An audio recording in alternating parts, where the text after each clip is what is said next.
The gunshots rang out in the distance. Tanks rumbled forward, and Lu, then just a 23-year-old student, was running for his life.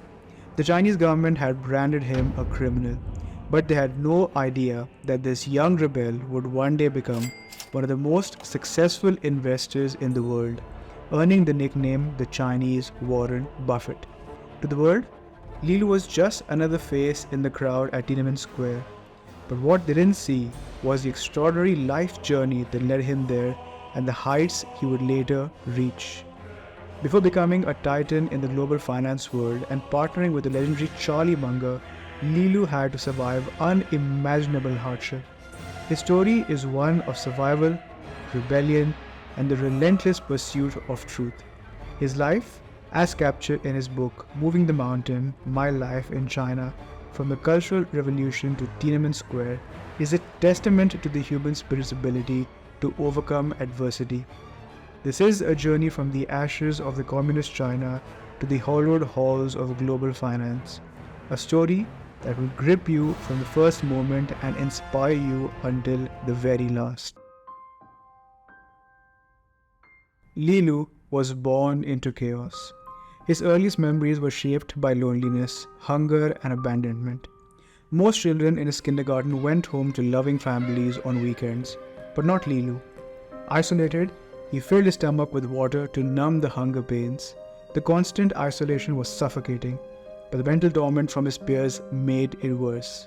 "Bastard, bastard, nobody picks you up," they taunted, as Lu wore the same tattered clothes all year round, an outcast in every sense of imagination. Behind this cruelty was a shadow of the Cultural Revolution. His father, accused of being a spy, and his mother, the daughter of a landlord, were labeled enemies of the state. From an early age, Lu was marked by their supposed crimes, leaving him socially and physically isolated. Yet even at 5 years old, Lu had unimaginable spirit. When older boys tried to bully him under the authority of teachers, he fought back, knocking down the leader and earning the respect of his classmates. It was the first time of courage that would define his life. Lu's defiance wasn't just about physical survival, it was finding the truth in a world built on lies. While others accepted the rules and propaganda, Lu learned that fear could be challenged. Lu's intellectual growth began out of a necessity. At first, he wasn't curious, he was just desperate for information about the world beyond his immediate suffering. He would listen intently to other children's stories, piecing together a fragmented picture of life outside his grim environment. This curiosity, however, began to deepen. Gradually, his thirst for knowledge became more than just survival. It became his escape. And when a compassionate teacher gave him access to a book, it was like opening a door to an entirely new world. "I had begun to love reading," Lu later recalled.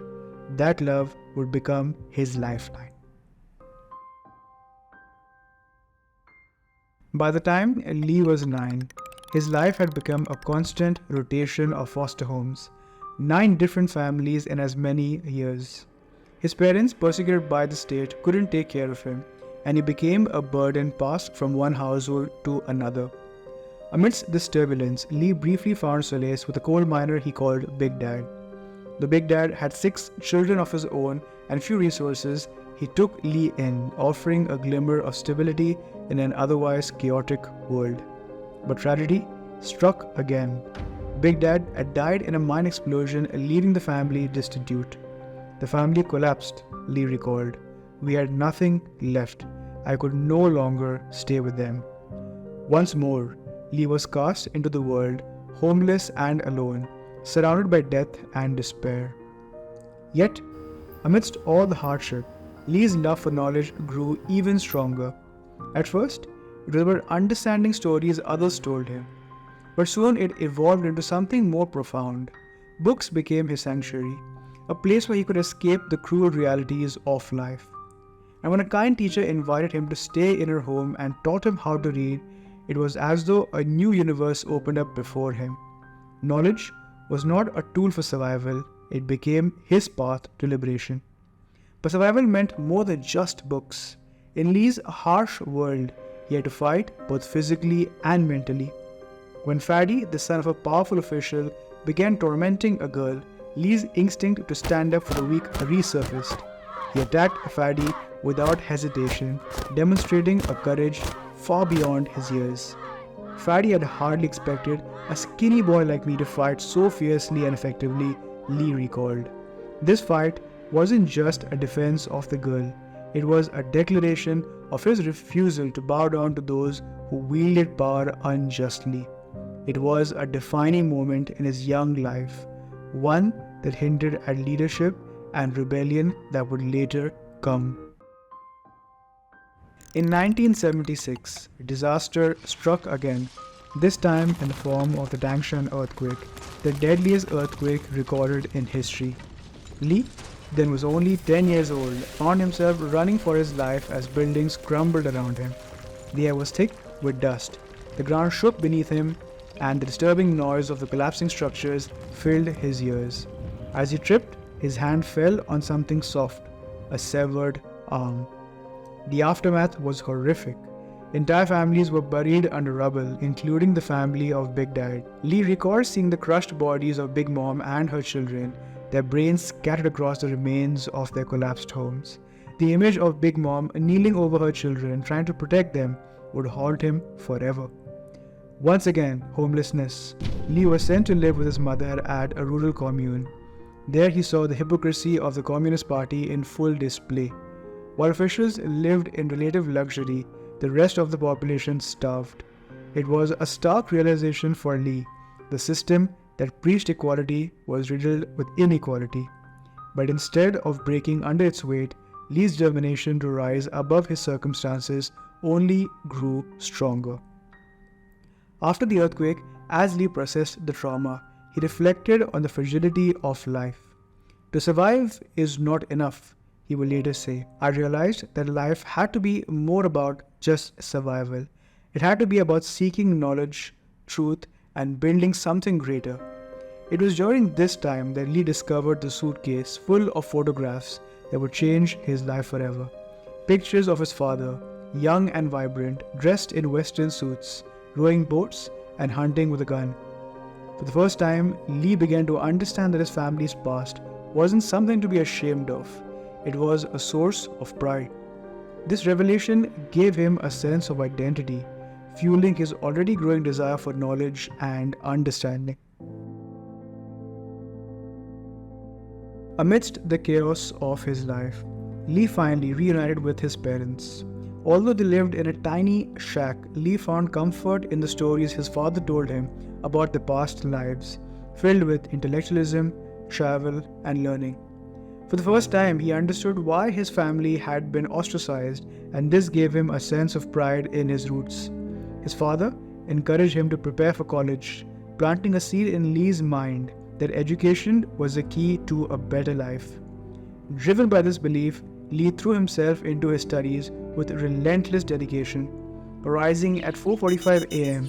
and running to school to review his notes and studying late into the night. He was determined to escape the life that had shackled him for so long. His hard work paid off, and he ranked amongst the top students in his school, securing a place at one of China's top universities. But just as Lee was on the verge of freedom, history intervened. Lee became a key figure in the Tiananmen Square protests, fighting for the freedom of his country. The weight of leading others through such a dangerous moment brought fear, but it also brought clarity. There were moments when Lee doubted his ability to lead, when he feared for his own life and also the lives of those around him. But his resilience, forged through all the years of hardship, guided him through. As the tanks rolled into the square, crushing everything in their path, including human lives, Lee faced the ultimate test of his leadership. He had to make a quick decision, whether to stand firm or retreat for survival. He guided those around him, reminding them of the strength that they carried, even in the face of unimaginable danger.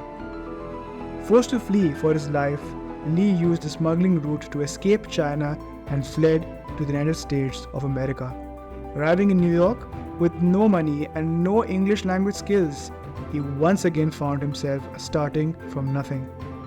but the fire inside him burnt bright. Within a summer, he learned English and enrolled himself at Columbia University, where he earned 3 degrees simultaneously, one of the first in the school's history to ever do so.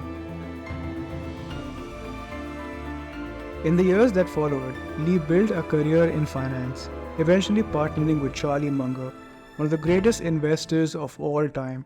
Munger saw in Lee the same qualities that had defined his journey from childhood: patience, diligence, and an unrelenting pursuit of the truth.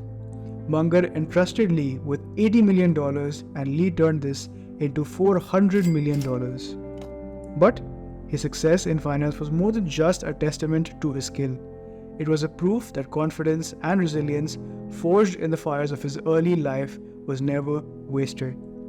Trust is the foundation of any partnership, Lee once reflected. I learned that lesson in the harshest ways growing up, but that's what allowed me to build something meaningful with Charlie. Lee's ability to see through illusions, whether in propaganda or in investing, became his defining trait. In a world full of noise, Lee has the rare ability to focus on what truly matters, Munger once said. Lee Lu's journey from an abandoned child in the depths of communist China to a titan of finance is a testament to the triumph of human spirit. His story is a powerful reminder that no matter where we start, with determination, knowledge, and the belief in ourselves, we can rise above any challenge. Lee's life proves that we may not control where we come from, but we have the power to shape where we can go. From the rubble of his past, he built a future that defied all expectations. In a world where the odds seemed stacked against him, Lee Lu proved that the greatest power comes from within. Driven by knowledge, fueled by resilience, and sustained by an unshakable belief in one's ability to rise.